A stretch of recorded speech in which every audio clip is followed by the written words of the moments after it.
A fruit company did not just sell bananas in Guatemala. By 1954, United Fruit stood near the center of a coup that changed a whole country. The shocking part is not one banana on one ship, but how land, rail lines, ports, money, and fear all met in one place. To understand June 27, 1954, you have to start much earlier, when a small elite owned most of the land and most people owned almost nothing. In early 20th century Guatemala, the economy leaned hard on export crops, and that made land more powerful than laws for millions of rural families. One U.S. historical summary said about 2% of the population controlled more than 72% of arable land in the country. Same summary said less than 12% of privately held land was even being cultivated, which meant huge estates sat idle beside deep hunger. That was the world Jorge Ubico ruled after 1931, with an authoritarian system that fit neatly beside landed elites and foreign business power. Under Ubico, order did not mean fairness. It meant that wealthy landowners and outside firms, including United Fruit, could operate with enormous influence. United Fruit was not just a banana seller with a funny name. It was tied to land, transport, and the export system itself. That is why the title matters, because the company did not literally own a government on paper, but it shaped the conditions governments lived inside. Then came 1944, and Guatemala cracked open politically after years of tighter rule, giving reformers a chance to imagine a different future. The democratic opening after the 1944 revolution brought Juan José Arevalo first, and then Jacobo Árbenz, who carried reform even further. When Arbenz took office in 1951, he did not promise a small cleanup. He promised agrarian reform in a country built on land imbalance. Agrarian reform sounds dry, but in Guatemala in 1951, it meant asking who eats, who works, and who gets pushed aside. The heart of the fight arrived in 1952 with Decree 900, a law that targeted idle land over 23 acres for redistribution. Decree 900 did not say landowners got nothing. It offered 25-year bonds that paid 3% interest based on tax-declared land value.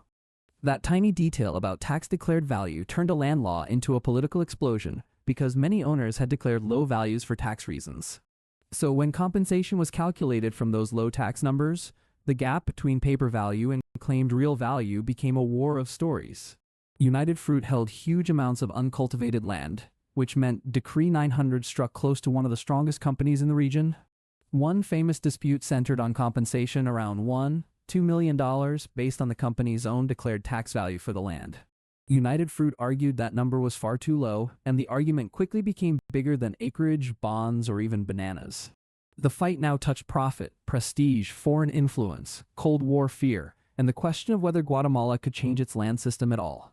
That is the first trap in this story. If you call it only a banana story, you miss the land system underneath it.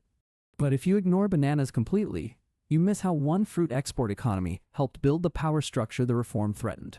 By 1952, U.S. planners were already thinking about moves against Arbenz, and one early covert plan carried the name PBSUCCESS.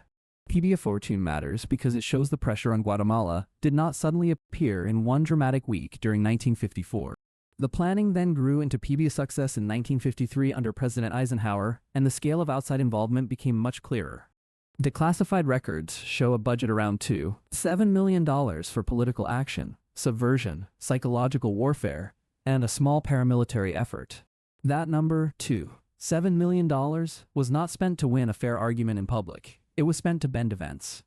The next part is even darker, because the key weapon was not just guns, but the feeling that resistance was hopeless. Psychological warfare, sometimes tied to the codename Sherwood, aimed to make leaders, soldiers, and citizens believe the outcome was already decided. That kind of operation does not need massive armies if enough people decide in advance that fighting back will fail.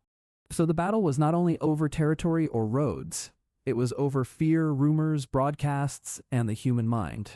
If a government thinks it stands alone, if officers think defeat is certain, and if elites think reform is poison, collapse comes faster.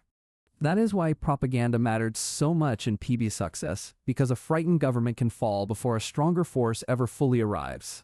Declassified material also shows assassination planning and disposal lists inside the wider covert environment surrounding the anti-Arbenz campaign.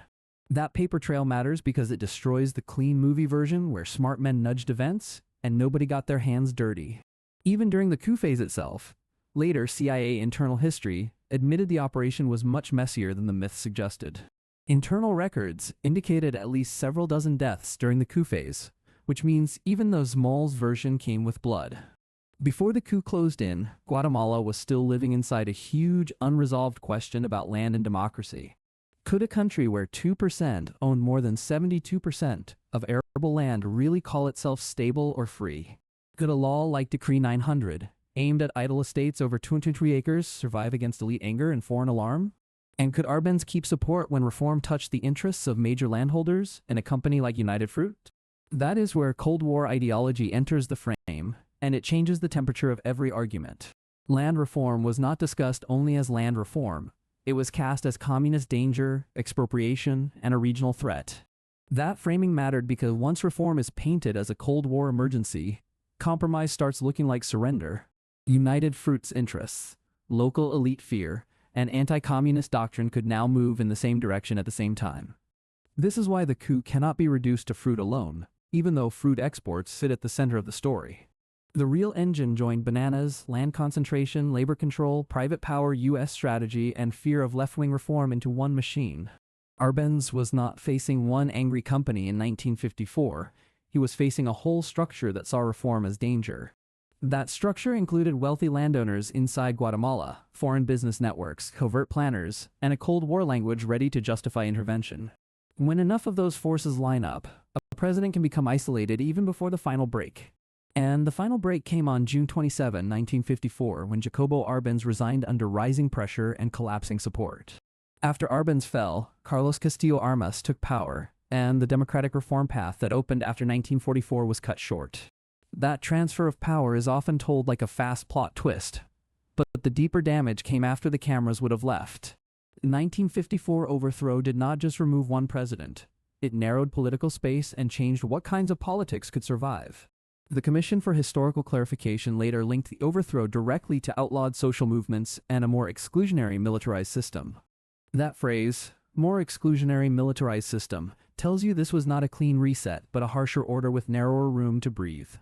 When reformers, labor groups, and peasant movements lose legal space, conflict does not disappear. It often returns in deadlier forms.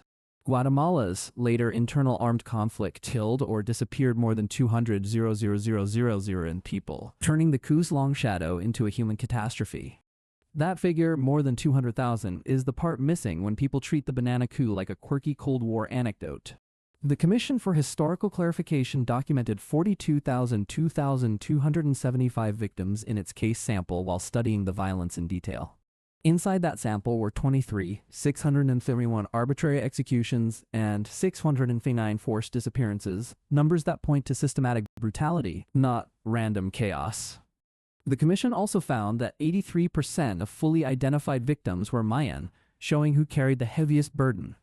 That ethnic pattern matters because it shows the violence was not spread evenly across society. It hit indigenous communities with crushing force. The same commission found state forces and allied paramilitaries were responsible for 93% of documented violations. Insurgents, by contrast, accounted for 3% of documented violations in the commission's findings, a gap too large to blur away. Those numbers matter because they break the old excuse that everyone was equally guilty in some vague national tragedy. The commission went even further and concluded that state agents committed acts of genocide against Mayan groups in several regions. Once you read that finding beside June 27, 1954, the coup stops looking like a clever operation and starts looking like an opening wound. A government fell in 1954, but the social cost kept growing for decades through fear, repression, and armed conflict. This is why the phrase "banana republic" can be so dangerous when it turns history into a joke. In Guatemala, bananas were tied to railways, ports, land, and export power, and those systems touched real lives and real deaths. United Fruit becomes important here not because fruit is silly, but because food exports became part of political control. A company with influence over infrastructure and uncultivated land could shape what reform meant and who felt threatened by it. When that company also sits inside a Cold War moment, every local struggle can suddenly look global to powerful outsiders. That is exactly what happened around Arbenz Decree 900 and the campaign that fed into PBSUCCESS during 1953 and 1954. The propaganda side deserves extra attention because it reveals how modern power often works without needing open conquest.